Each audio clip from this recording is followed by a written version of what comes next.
We're always happy to see new and familiar faces. So we're always grateful for you guys to be coming back. We're just gonna get started since it's already 12 o'clock.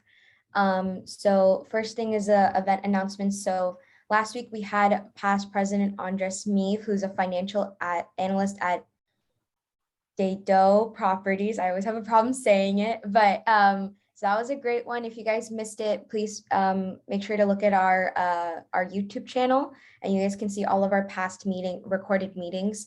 Today we're gonna have Gayle Barnes from Next Level Properties, which I will get into towards the end of the announcements. Next week we're actually gonna have two events. One is Tuesday, which is actually with ASIB, and it's going to be their Life After Graduation series, where they're going to talk about how to buy a home. And so we're collaborating with them. So we're still getting more information on whether it's online or in person, but that'll be in our newsletter next week. We also have on May 5th, a guest speaker, Justin Felix, who was a past REA board member as well from Nuveen Real Estate. So he's going to be talking about, I think, the asset acquisition side of real estate properties.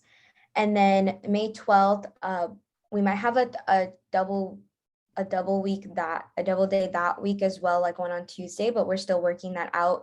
But May 12th on the Thursday is our REA get together, which is our celebration meeting. And we're going to most likely have a headshot a guy come in to take headshots of everyone. So e-board members, it's going to be free, but paid members, it's going to be free, but if you're not a paid member, then it'll cost $5, and they'll take about like 3 or 4 headshots. So it's a great opportunity to come meet everyone and, get some nice headshots in. And then of course, May 19th, it's going to be finals week. So we're not going to have a meeting. We're almost there, guys. Just hang in there. We're almost done with the semester, and then it's summertime. So I wish you all the best in your finals as well. And now I'm going to pass it off to Heidi.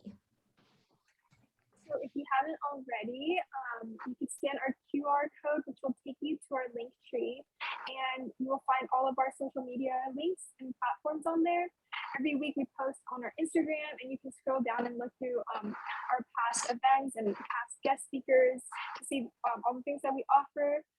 And if you aren't a member already, you can join on MyBar and follow us on Slack, where we will post announcements and updates.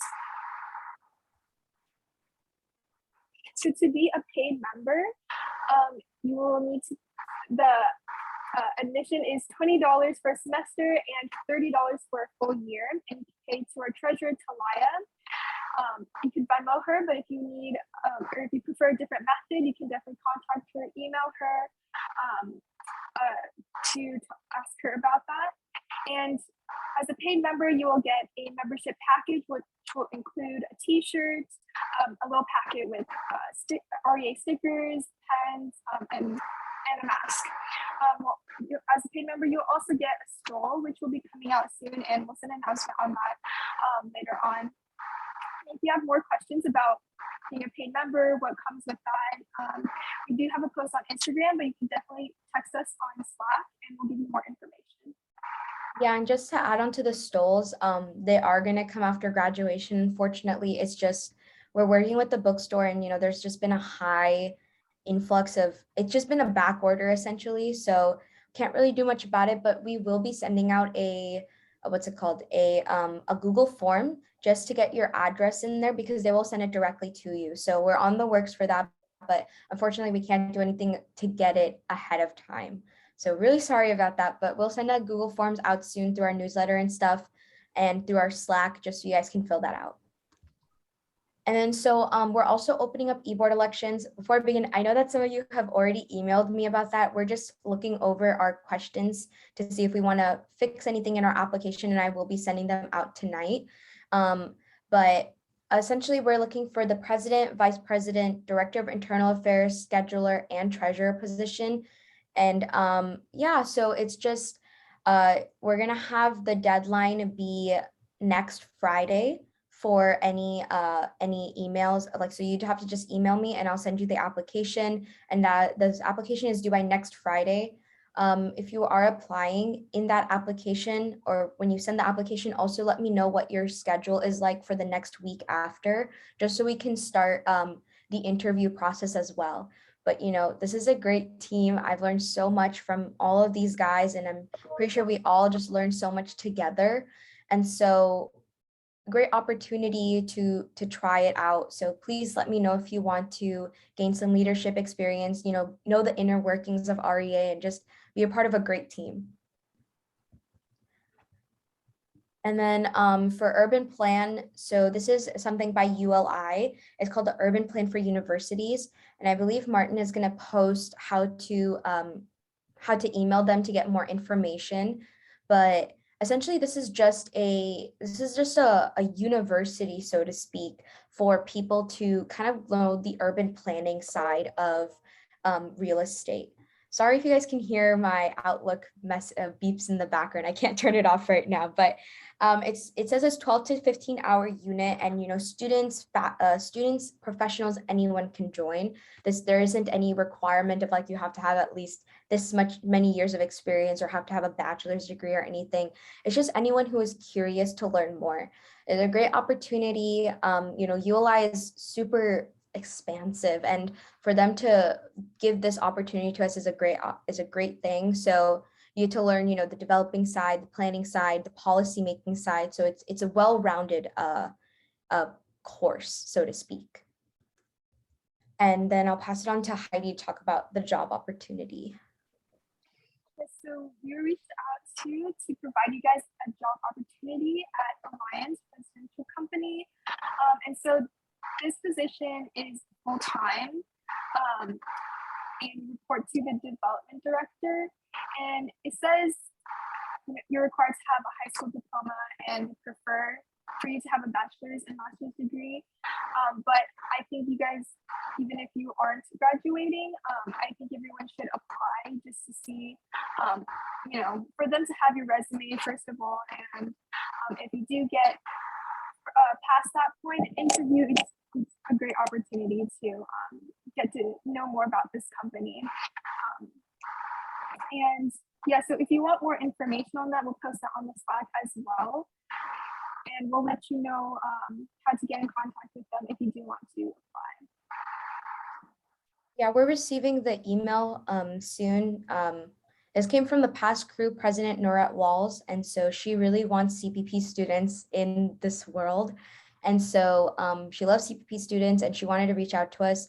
I'm currently getting the email from them. The lady that you have to reach out to is Hillary, but like Heidi said, we're gonna put that in the in our Slack channel. And then Heidi, if you want to take away with this one too. Okay, so as you guys may know, Brandon Yamada, he works at MetLife, and so he has outreached to us this externship, and it's for a few days, but this is just a really great opportunity for those who are looking to be future leaders to join this program to learn more about the investment management, and I believe we will send the link to apply. And if you want more information, we'll definitely send that out too. It's also on our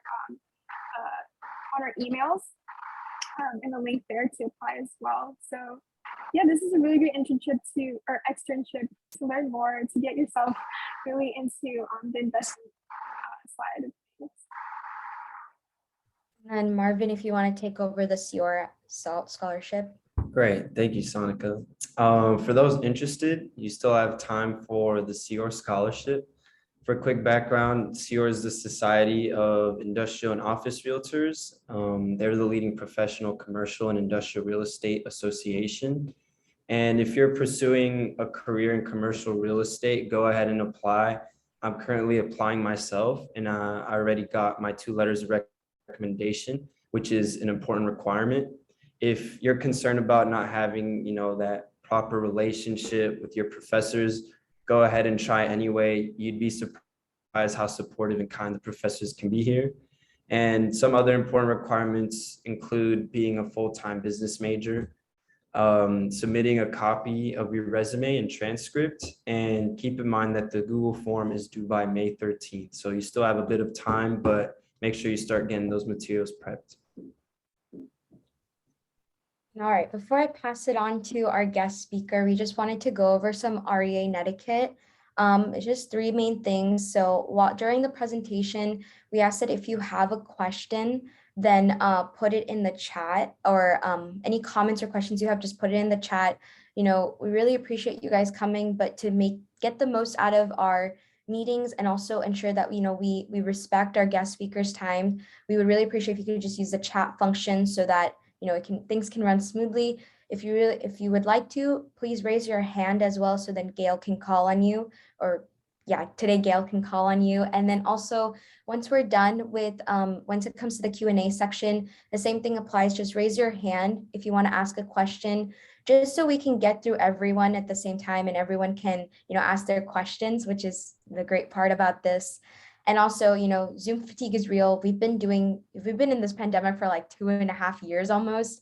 And I know sometimes I don't want my camera on. I don't want to speak, and that's okay. We're not going to force you to put your camera on or raise your hand. If you want to, just use the chat function and someone on the e-board will call on you and let Gayle know that you're asking a question.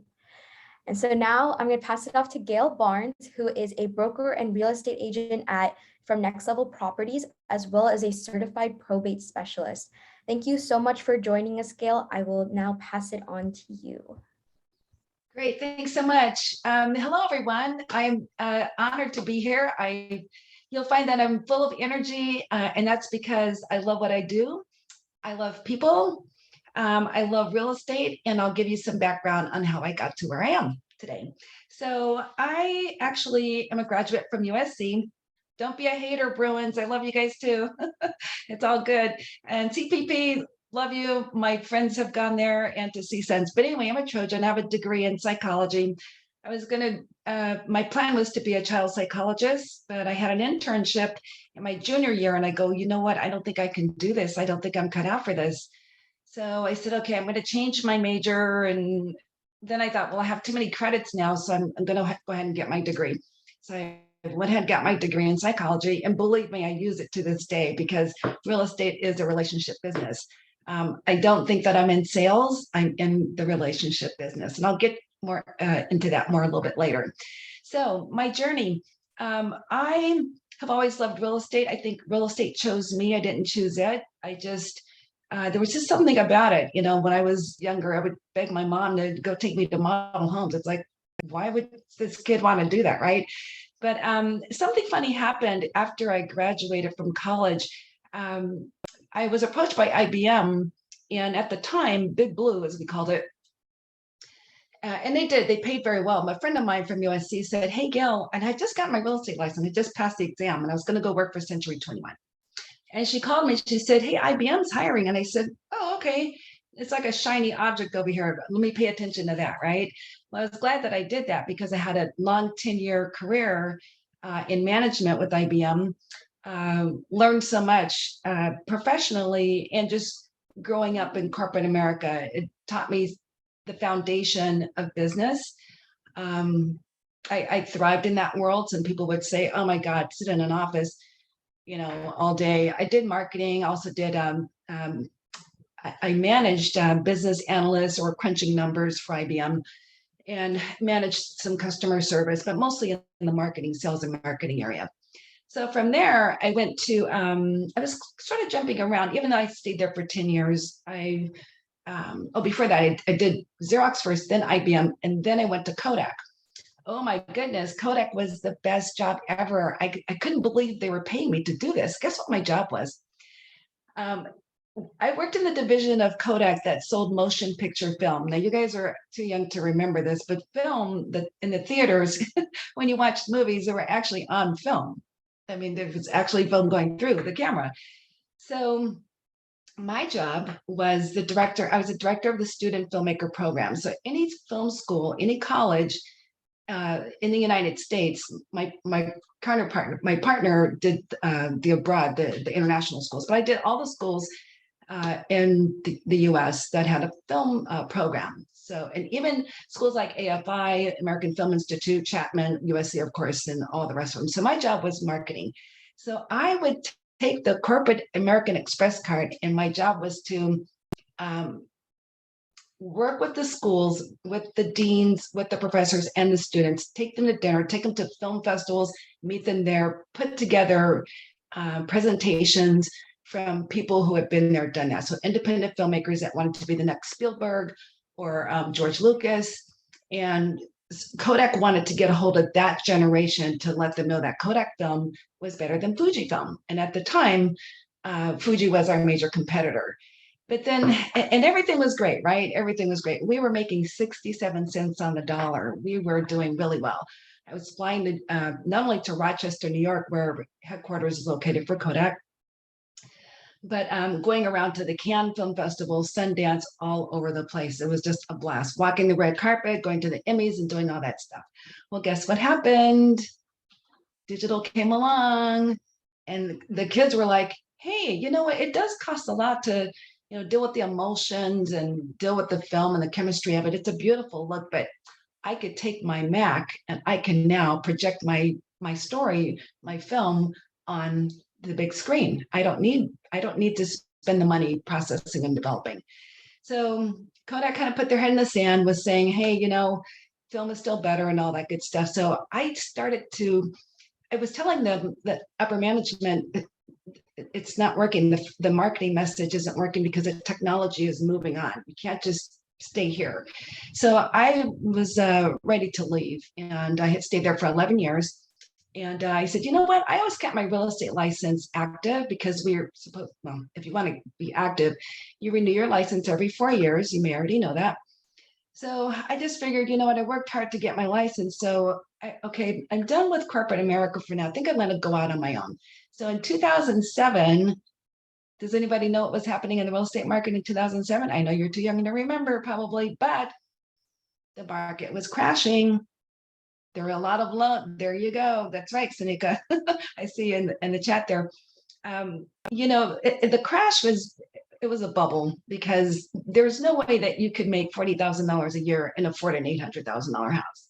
So in the industry, and I'm going to say something, but just going to keep it real for you guys. The banks were giving liar loans.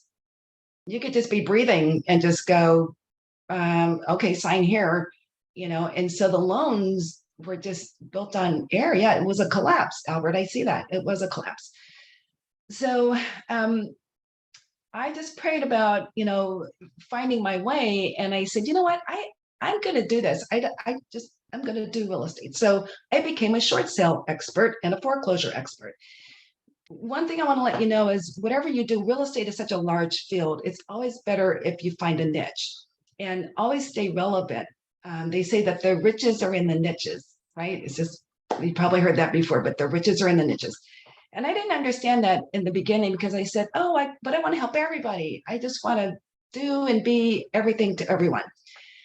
But, and I learned quickly that, first of all of the people that I worked with at Kodak, the directors, the cinematographers, the director of photography, independent filmmakers, all of those people became my clients when I went into real estate. So that was really good because we're in the relationship business. And that's really going to be key as I get further along my story. So being the problem solver that I am, and I said, I can tackle this. I'll become a foreclosure and a short sales expert. Well, some people didn't believe that the market was really crashing in their neighborhood because I worked up on Sunset in La Cienega. And I was at Keller Williams, great training program. It's wonderful for anybody that needs help from the ground up. So if you're a quick learner and you have an independent spirit, you probably, like me, I can only speak for myself. I could stay in that environment for a while, but I knew that eventually I needed to go out on my own. Now, here's the kicker. My first commission check, selling a little house off by Adams and Crenshaw, was $15,234. I have a copy of the check sitting on my desk. When Keller Williams took all their fees out, and I'm not against Keller Williams, believe me, they're all pretty much the same. Out of the $15,234, my pay was $10,100. That's $5,000. And I was like, oh man, it's one thing to know that you have a 30% split. And at the time that was normal, 70-30 split. But man, I'll tell you, when you see it, you just go, wow, that just was like money that just flew away. And I go, oh, that can't happen again. So I said, you know what? I'm going to become a broker. I won't have to pay anybody except my taxes, right? So I said, okay, this is what you have to do, Gayle. So I left Keller Williams, but I didn't get my broker's license yet. I found another broker who was a friend of a friend. And she said, you know what? I'll only take a $500 split. And I said, okay, that sounds good. So I studied. I actually was working from home. And this was before it was cool. There was no pandemic and all that, but I was still working from home, running my real estate business as an agent. So I would have to schedule time at the Diamond Bar Library to get out of my house, had to get out of my environment in order to go study because there were too many distractions here. I would answer the phone, I would go downstairs, I need something to eat, let me go water that, I should call this person. So I was scheduling time and I said, you know what, I'm going to give myself 6 months to just focus because I'm going to take that test one time. And if I don't pass it the first time, I'm not coming back. So I better do it now. So I always challenge myself, right? So I went down there and I was like, oh my gosh, what's really funny too is that when you pass when you finish the exam, first of all, you're in this room where you have to lock up all your stuff, right? Any backpacks and all that good stuff, you can't bring anything in there. And they're watching, there's cameras all over the place. So they give you an envelope when you leave and they tell you, don't open the envelope until you leave the building. Not even at the elevator. It's like, leave the building, right? So I thought, well, I'll do one better because I'm going to wait until I get to the parking lot and go to my car because when I open this envelope, it's going to tell me if I passed or not. And so I got in my car and I opened it and I just started screaming. I'm like, yeah, so great. I don't have to go back, right? But because I had heard people say, oh, don't worry if you don't pass. I didn't pass on the first or second. It took me 3 times. No one's ever going to ask you. But in my mind, I just had to do that, right? So fast forward, Sanika asked me why probate and what is probate. I don't know if you guys know that if your property is in your name, if you pass away, and this could be your grandparents or your parents, if someone passes away and the property is still in their name, it's in David Leon's name, and it's not in a trust. If he has kids and a wife, it's going to go to the probate court because the state of California says, yeah, you own the house, it's in your name, but we have to validate. Did you have a will? Okay, that's great. You have a will, but you still have to go through the probate court because the process of probate is this. It's a judge actually verifying that the will is authentic, that all the creditors are going to get paid, that there aren't going to be any past kids that show up and go, hey, I'm your kid, it just, you have to go through that process and it costs thousands of dollars, thousands. So you need to take your property out of your name and put it into the trust that you control. So David, for example, could have his property taken out of his name and now the title to his property is the trust. The name of the trust is the David Leon. Am I saying your name right? Leon? It's the David Leon Trust. So he's the trustee or the trustor. He still owns the property. It's just that it's in a trust and it's like it's protected. So it avoids probate. It avoids all of that stuff. I decided on probate, not because I just thought that was something great to do, but because of my own family. My parents were from New Orleans. They both passed away in 2020, within months of each other, not from COVID, but they were in their 80s, had a great life. And I had the best parents ever, man, I'll tell you, they were from New Orleans and the best food and all that fun and all that good stuff. They didn't know what they didn't know.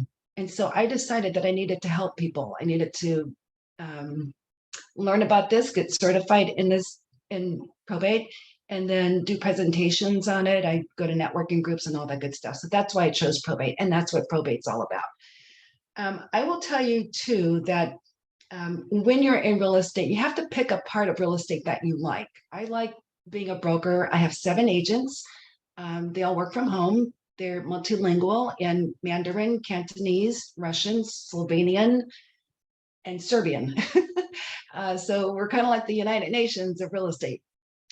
That comes in handy. I had a Spanish-speaking agent, but they wanted to do loans as well, because that's another part. You can get another license called an NMLS, which is a mortgage license to do loans. I just decided that I didn't want to do that part. Okay, as a broker, I could do that, but I wanted to stay just in real estate. Cover residential only, but I have commercial partners that actually, if I have a deal that's commercial, selling buildings and what have you, I give that to a partner agent. I also do a lot of referrals out of state. I became a relocation specialist. So I could work with large corporations who want to move their executives from one state to the other. And I've done that before. Here's the thing about that, though, is the relocation companies, they take about 40% of your commission. Even if they're going to use you in the first, anyways, let's say Sanika is going to move from California to New York. And she says, Gayle, I want you to sell my house anyway, but going through the relocation company, they're still going to take 40% of the commission because they use that money to help with the move. So with the trucks and keeping her in a hotel with her family and all that good stuff. So anyway, so I'm certified in probate, certified to help people with relocation, certified in accessory dwelling units. That's a new certification that I got that one last year because of the housing shortage in California. It's relevant to address the housing shortage issue, and also staying up on the laws that seem to change so much. We present new laws and we get confused by new laws and all that good stuff, but Prop 19, Prop 60, Prop 90, all of those laws I'm very familiar with. I'm also certified to help seniors 55 and older to understand that they can take their property values with them when they move. That's a new law. So when you're in real estate, the laws change constantly. And in fact, our contract just changed. It was 10 pages, as if that wasn't enough, right? It's written by attorneys. So, and we are modeled, California is modeled. Our contracts are modeled, and other states use it, but they don't get quite that long, I guess. So now we have a 16-page purchase contract. So I tell my agents, we have to stay up on the law because this is how we serve people. I also tell my agents that it's good to be, like I said before, we're in a relationship business. I have built my business on referrals only. You won't see my face or name on a bus bench or on a billboard. I'm not saying that's not good. Some people like that. That's fine. But I'm a people person. I connect with others pretty easily and develop trust. And when you develop trust, that's where your business comes. And you will, if you start to do that, and you have to be consistent in what you do to keep that trust going, because sometimes you'll find out that, oh gosh, I was talking to, is it Sarah? I'm going to use your name there. Is it Sarah? Let's say I've been talking for her. What's that? Sarah. Okay, thank you for correcting. So let's say we've been talking for a year, and then I call her. Let's say I stop calling her and I just say, oh, you know what? A couple months have gone by. Let me just call and see how she's doing. And she says, oh, guess what, Gayle? We just moved to San Jose. We're like, what? Well, that's my fault because I didn't stay in touch with her. So that connection, I have built a 30 touch point system that my agents use that uses a combination of tools to stay in touch with people, because this is a commission only business. You should not go into real estate if you're thinking I'm just going in for the money. Now, on the commercial side, that's probably true because people, and I started to go into commercial, but I just decided that I connected with the residential side more. In the commercial business, it's all about the numbers. And you probably know that from all this other speakers. It's about the numbers. No one's going to fall in love with the conference room. No one's going to fall in love with, oh my gosh, I just love this corner office. Whereas in a house, it's like, oh, the kitchen, the backyard, I need the school district for the kids. It's all of that good stuff. Another thing that helps in business too is volunteering. I was the president of the board of directors for Habitat for Humanity for the Pomona Valley Habitat. We have different offices.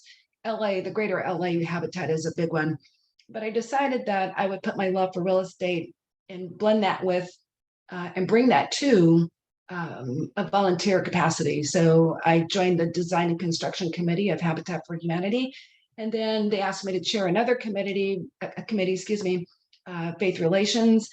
And then they asked me to get on the board, and then they asked me to be the vice chair, and then all of that good stuff. Habitat's a great organization, and they're all over. Some of you probably have volunteered for Habitat, but it's also a nice balance in your business. So it's not all about, just the numbers, the contracts. Let's go, buy or sell a house and do net profit sheets, and all that good stuff. It's about helping others, and that comes from my heart. If that's not who you are, then find another volunteer organization that does resonate with you too. And I always tell my agents, it's just good to be rounded, and it actually connects with your clients more as well, because they see you not as, oh, it's just this person writing contracts or showing houses or listing houses. We are people, and you'll grow your business exponentially, and you'll have much more fun with it when you connect with your clients on a different level. I also lead by giving. Before COVID, I would give a party every year for all my clients, and we'd have about 120 people there. I'd buy all the food.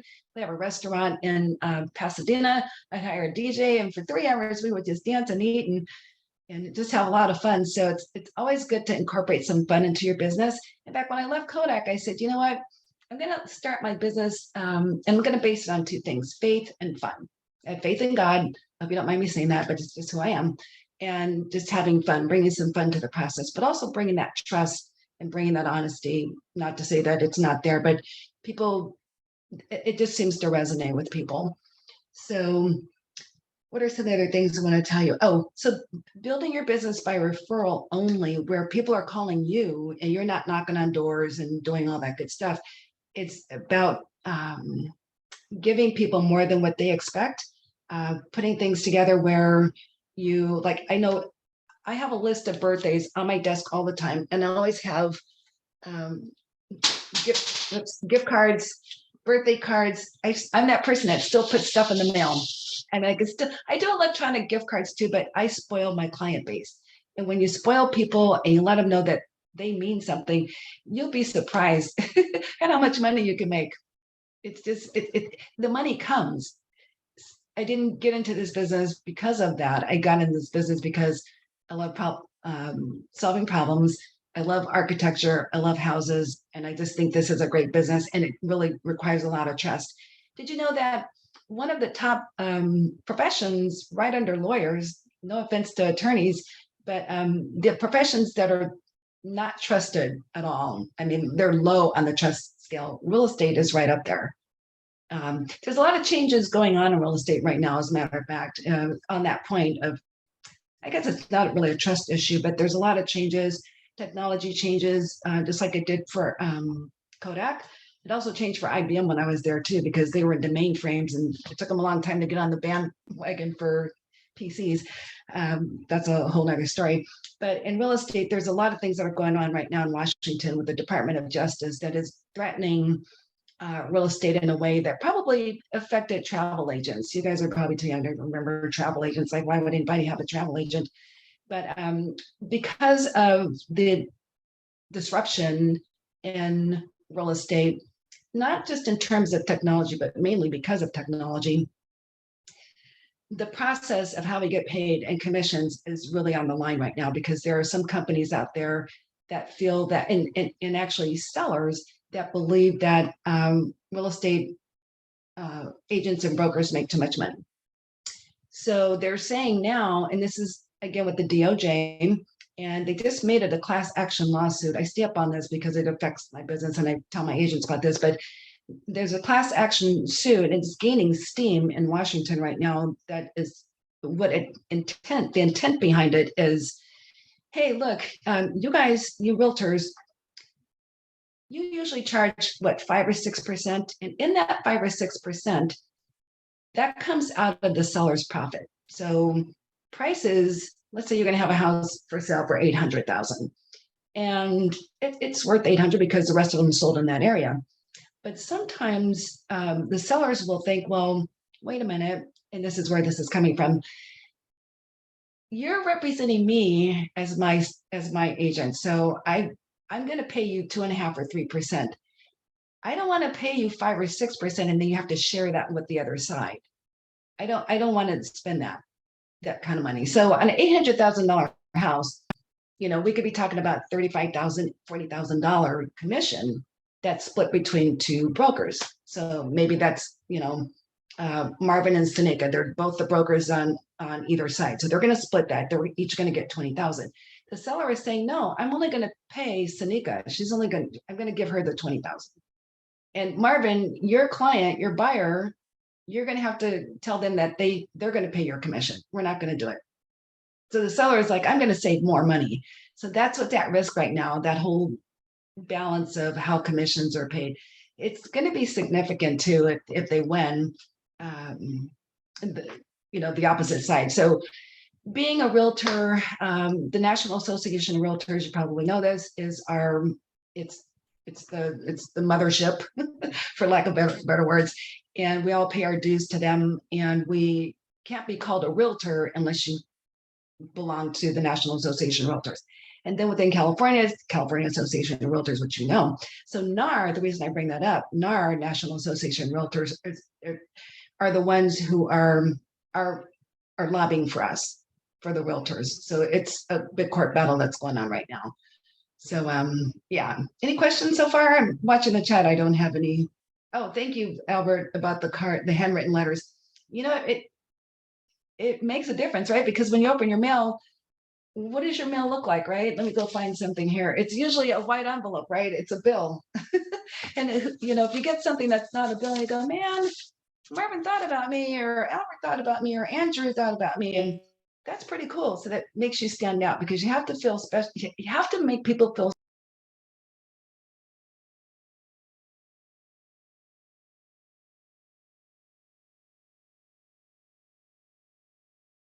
you are one. If you're becoming a realtor or a broker like myself, you're just one of thousands. So you got to stand out in the crowd, right?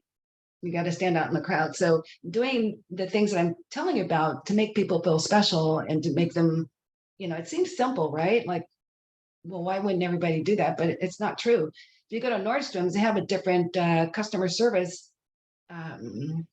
ideology than, say,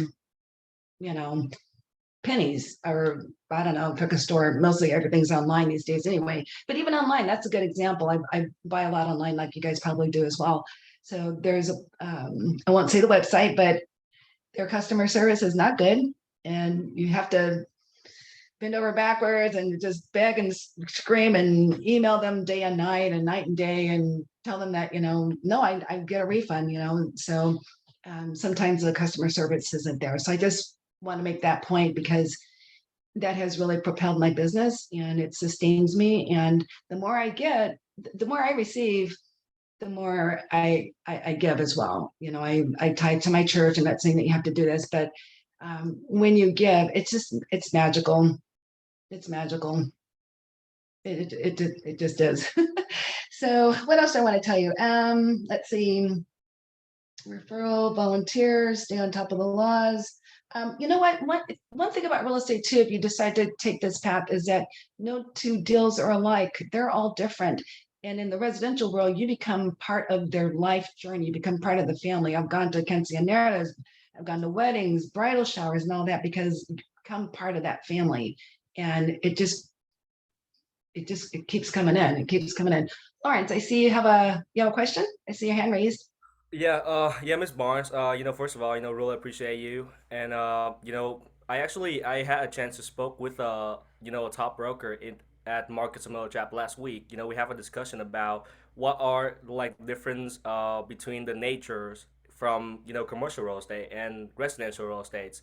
As you can see, this is facts. Is commercial real estate is very male dominated. It's well 75% is male, and on the other side is residential is woman dominated industry, about rough around like 64 to 68% of women.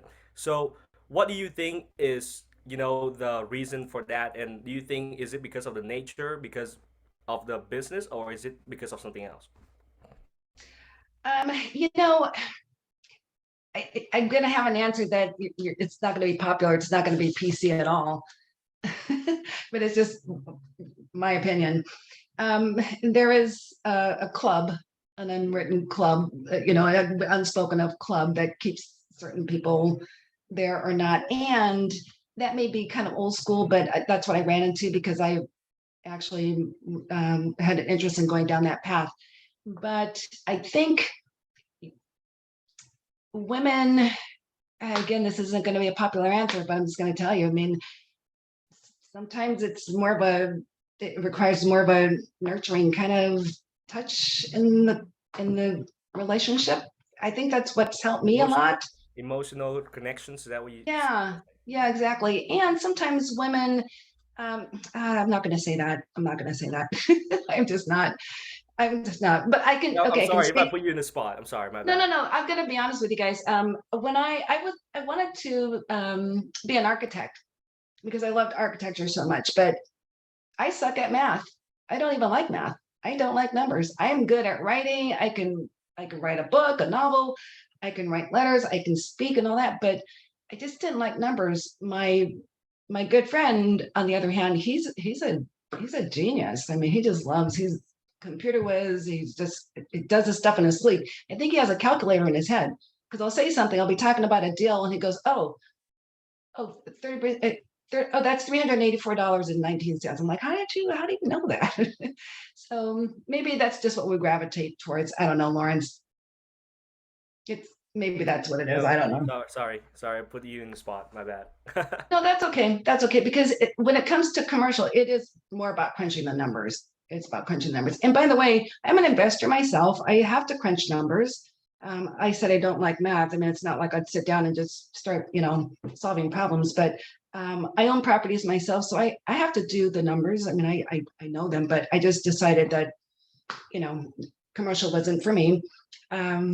Investing is really cool. It's part of my portfolio. I encourage you to pick up real estate when you can. I'm not going to tell you when is a good time to do that because there's always a good market for someone, right? It's either a buyer's market, a seller's market. And back in 2007 and 8, it was a bank's market because the banks were taking over. Not that they wanted to, but these loans were defaulting and then they were short selling them. So we had to work with the bank, and the bank, at the time, if anybody had a superpower, forget being, Batman or Robin or Spider-Man, the person that had all the power was the underwriter. It was underwriter. So they and the people, well, that's on the lender side, but in the equivalent of that back in the short sale days was that person that was assigned to your case, the short sale negotiator. They had all the power in the world. They did. So I actually picked up properties when the market crashed, and man, I'll tell you, I made a mistake one time. These were not mistakes though, because I bought them at the very bottom, but I made a mistake before that. I bought a condo in Diamond Bar and I sold it too soon. Now you can't really time the market, but you can look at trends. You can see where graphs are heading. You can see if things are going downward or upward. People ask me all the time, are we in a bubble now? We're not, but I'll tell you why in a minute. But I sold that condo too soon. And so it taught me a valuable lesson. And I said, I'm never going to sell another property unless it's at least doubled in value. The properties that I picked up in 2010 and 2011, and if you look at a graph, those kind of like the floor of the market. I picked them up, I bought them for cash, and they have tripled in value. So I hold them. My strategy is buy and hold because I wanted to get the income, and the rents have just gone through the roof. They're both in Arizona. I didn't want to invest in California because my money went farther in Arizona, and my son lives in Arizona. So I just said, that'll give me an excuse to go knock on his door and go, hey, mom's here. Anyway, Marvin, your hand's up. Hey, Gayle, thank you so much for coming in. Before my question, though, I did see that John had a question in the chat before my question came up. And John says, can you go over how becoming a broker gave you more control over your commission? Sure. Thank you for pointing that out, Marvin. I just looked over there at John. Thank you, John, for the question. Absolutely, it gives you more control because when I worked for Keller Williams or even Century 21, any of the brokerages out there, small or large, you're going to pay the broker a percentage. Because as a broker now, I'm liable. I carry all the responsibility. I carry the insurance. I'm responsible for any contract that's written out there. So Marvin, Andrew, John, if you guys are all agents in my brokerage, you're writing a contract and something goes wrong and now you cause the seller or the buyer to lose thousands of dollars. That's on me. It's not on you. And so I carry that insurance to cover those things. So, I mean, you might be named in a lawsuit or something, but ultimately the broker is responsible. So every broker out there, even if you hear people say, and I hear this and I have to laugh about it because I hear people say, oh, I'm on 100% commission. I get all my commission. Go, oh, okay. So brokers are working for free, huh? And they're carrying all the responsibility and they're not making anything. Well, another way of saying that is they may be getting all of 100% commission, but they might be paying a $300 monthly technology fee or $400 office fee or something desk fee. There's something in there. So it's almost like some of these large companies saying, oh, we sell with us and like Open Door and some of the other big box companies that have just come into we call them disruptors, that have come into the industry. They'll say, oh, you know what, we'll pay cash for your house. You know what, people coming through your house and doing an open house, you're looking at neighbors coming in and all that good stuff. We'll just pay you cash. We'll pay you market value. And guess what? There's no commission. How many of you believe that? So instead of saying there's no commission, it's like, well, there's a fee. So yeah, it's not a commission because on the line item, on the net profit sheet, it's going to show a fee or administrative fee or whatever kind of fee. So there's always something. Yeah. So the broker I have more control over my commission because I'm not paying the broker. I am the broker. And then I can set what my split with my agents, and all of the splits with the agents are different based on their level of skill. So Sanika might have 10 years experience. And so I'm putting her on a 95-5 plan. Maybe I only have 5% and she takes 95. You know, John, you might be on a 80-20 because the first 3 deals you got to get through and I've got to be more involved. The thing about my brokerage being small is that I'm hands-on. So when the agents need me, they're out in the field, they call me. Can't do that at the big box companies. The bigger companies are great for basic training and to stay with them too. Some people love that big name. I had to get used to, I'll address that, Alex, in a second about the recession. I had a problem, like some people do now, with not being associated or tied or connected to a big name because I've always been connected to a big name. I left high school. I was born in San Francisco, by the way, and I went to school in Sunnyvale before I became Silicon Valley. And so I came down here to go to SC. So USC, big name. Went to IBM, big name. Xerox, big name. Kodak, big name. And that's just the way it is. It's just, that's where the opportunities came. So I left Keller Williams to go to this other broker. I'm like, oh my God, no one knows who that is. So if I put up for sale sign out there, they're going to go, who the heck is this little company? The ABC real estate company? But what I had to learn and what I want you guys to know is that people weren't buying or selling with me because of Keller Williams. It was me. And I'm not bragging, but you know, Marvin, it's going to be about the service. They like you, Sanika. You know, Andrew, it's because of you. But if you still need to be tied to that name, then that's okay. You know, I know some people have a lot of partner agents in Beverly Hills that they have to be with Sotheby's. Now, there are some people internationally that want to be with Sotheby's. They have to be with Sotheby's. That's what they want. And that's okay. That's okay. That's okay. I'm not knocking any of this. It's just you have to figure out what's right for you. Let's see. Any thoughts about a recession coming soon? Probably, because you know we have cycles. Everything's cyclical. It's ups and downs. If I showed you a graph for the last, I don't know, 25 years, you would see things like this. Now, what can happen, and what did happen, was that bull markets may last longer than we think or than the economists believe. You know, so when it lasted 7 years, it's like, oh, we thought that'd be over by now. And it's still going like gangbusters. We are seeing some slowdown though in the market. Instead of getting 20 offers on a place, you might be getting 4 or 5, especially if it's priced right. I teach my agents pricing strategies that work for the different markets because all the markets are different. For example, Fontana is a completely different market than View Park in LA, which is different than Brea or Anaheim or Glendora. So you have to take a look and study the market. You have to know, I was just doing a presentation this morning. I was telling people there's certain things that you need to know at the tip of your tongue. When somebody asked me, so Gayle, how's the market? What they're really asking me is, how's their market? They want to know, because you don't want to know, Karen, if you live in Eagle Rock, what the market's like in, Anaheim. And here's one thing you should know too. When you hear the news, they're usually reporting national numbers. That's not a LA figure because markets are local.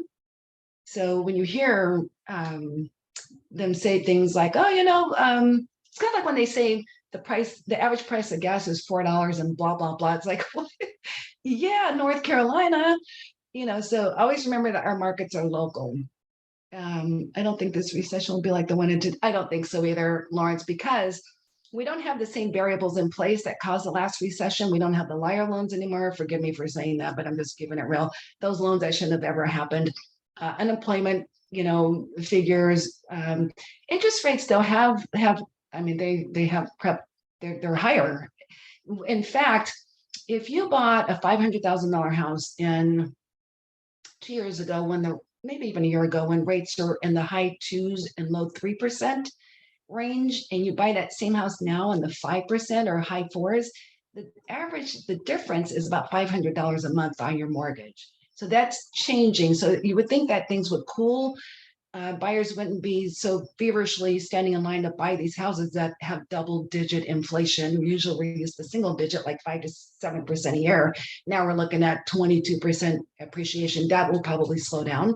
Home sales have slowed down. But in terms of a recession, I don't know. It's coming. It's just a matter of when, because again, we have bear and bull markets all the time.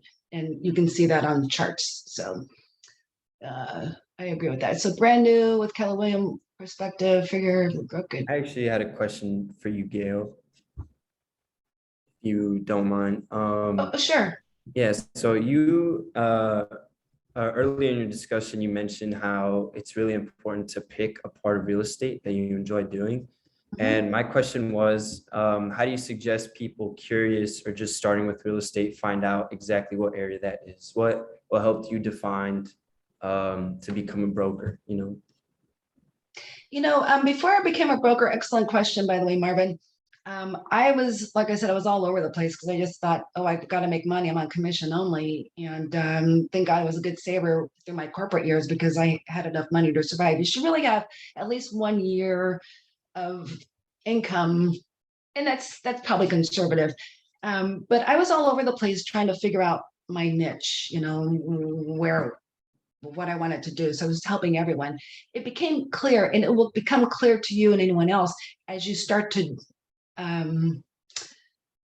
put yourself, or you find yourself in situations working with more buyers or sellers or working with the commercial person. You should always have a mentor and then, see what they do. And you'll find out if you have an affinity for that or not. I decided early on that I didn't want to get in my car and drive around and show properties. I just didn't want to do that. That wasn't fun for me. I have 3 of my agents love it. So I give that business to them. So they're happy because they're getting business. But for me, I'm a negotiator. I negotiated in corporate America all my life for advertising, for, products. So negotiating is my thing. And that's why I get really excited. So you would think, well, okay, everybody has to negotiate, but I love listings. I love negotiating that, setting the pricing strategy and telling the sellers, hey, this is what's going on. Got to be realistic. This isn't, telling the truth about different things. Probate, like I said, I just stumbled on that because I wanted to help people understand that. You might say, well, you know what? I really don't like residential. I really like commercial. In fact, in commercial, I like retail. I love shopping centers. I like, you might have that niche. So find out through your own experience and do it. And then you might find the answer that way. Lawrence? Yeah, well, last question for you, for me, Ms. Barnes, is what challenges do you face as a woman in a leadership position? I might be blind, Lawrence, but I have lived long enough to just say, you know what, I've had such an experience with not just being a woman, but being a Black woman, an African American woman, sometimes being the only woman in the room, in the boardroom at those corporations I mentioned. And now it doesn't, I'm kind of blind, not kind of, I'm blind to it. I'm blind to it. Now, coming up, my challenges were real, getting passed over for promotions. But being a broker, you have, and by the way, having equal credentials are better, and knowing that. But it was like, oh, well, we were looking for someone else. It's a different fit. Okay, probably did me a favor along the way. But right now, challenges, I don't really see them. Having confidence in this business and letting people know that you mean business, um, being firm about that and knowing your stuff, that just kind of, to me, it gave me the confidence that I needed. Always be an authority in something. Even if you're brand new with Keller Williams or whoever, whatever situation you guys find yourselves in, find something that you know like nobody else knows and just own that, because that will give you the confidence. It'll exude, uh, the authoritarian part of you that says, hey, there's something I do know, and I'm going to stick with this, and I know this. So I don't know.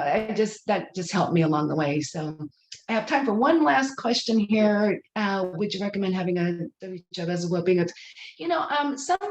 some brokers won't hire part-time agents, but I understand people have a need to, they've got to make money. They've got to work part-time or work full-time and then try to squeeze real estate in. It's really tough to do real estate part-time, and I'll tell you why.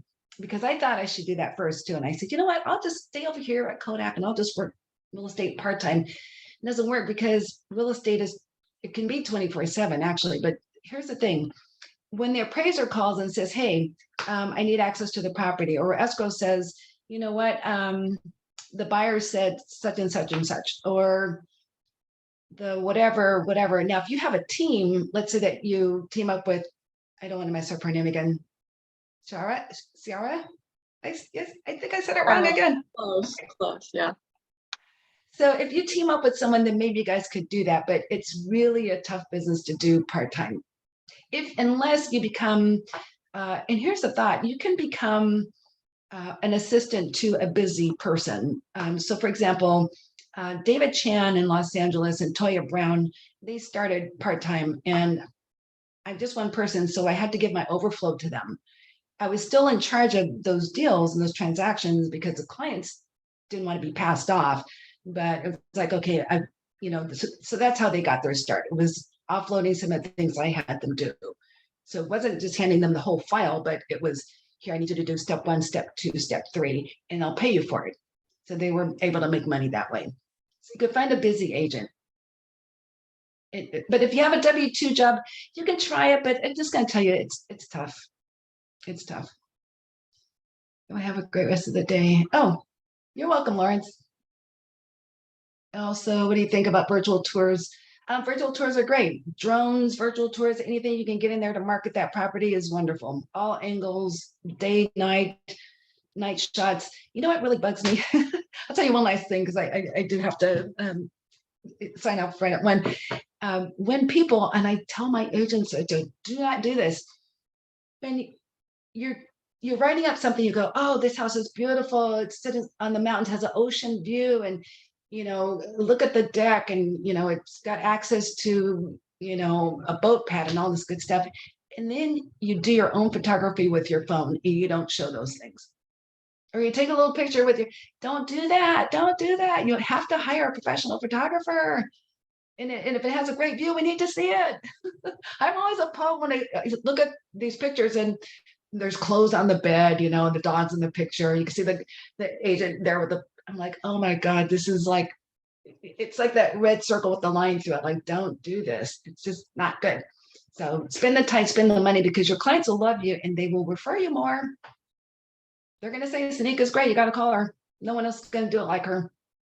Marvin's wonderful. You see these pictures. Let me show you. Let me show you these pictures. You just see David's Facebook page and oh my God, it's great. By the way, I need to do a better job at social media because I'm so busy entrenched with all my stuff. That's my excuse. I really need to do that. I need to hire somebody to do that. Maybe you know somebody that can help me with my social media. So thank you so much. I'm going to sign off now. You guys can have my email address if I'll put it in here. And if I can answer a question, or if you want to have like a Zoom offline or something or whatever, just there's my email and then here's my phone number.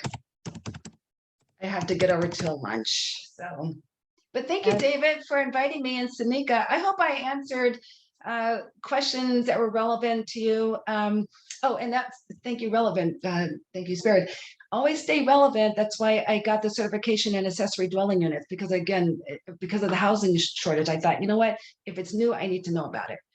I need to do that. So I'm good at coaching my agents. I'm good at, because I want them to know as much or more than I do. There's enough to go around. There's no competition for what God has for you. That's my bottom line. So thank you so much. Thank you so much, Gayle. And, we'll keep in touch. Once again, thank you for joining us. And, I heard something about social media. If you want us to, reach out to some REA members, I'm pretty sure they would love to work with you, learn more about your field, and help you out with social media stuff as well. Thank you. That would be a blessing. I appreciate that. I wish you all well. More. Yeah. Yeah. I wish you all well. Thanks again. I appreciate it. Thank you so much, Gayle. You're welcome. Have a wonderful day and a wonderful weekend. Thank you. And thank you everyone for joining us. It's once again grateful to always have you guys here. And yeah, I hope to see you guys next week. Remember, next week we have 2 events, and I just got back from with one of the people. He said that it's going to be virtual for the Tuesday event, and we'll be sending out the flyers soon. They're just still getting their stuff in order for that. But hope to see you guys all there. It's always going to be great events like this. So yeah, hope you have a great rest of your weekend.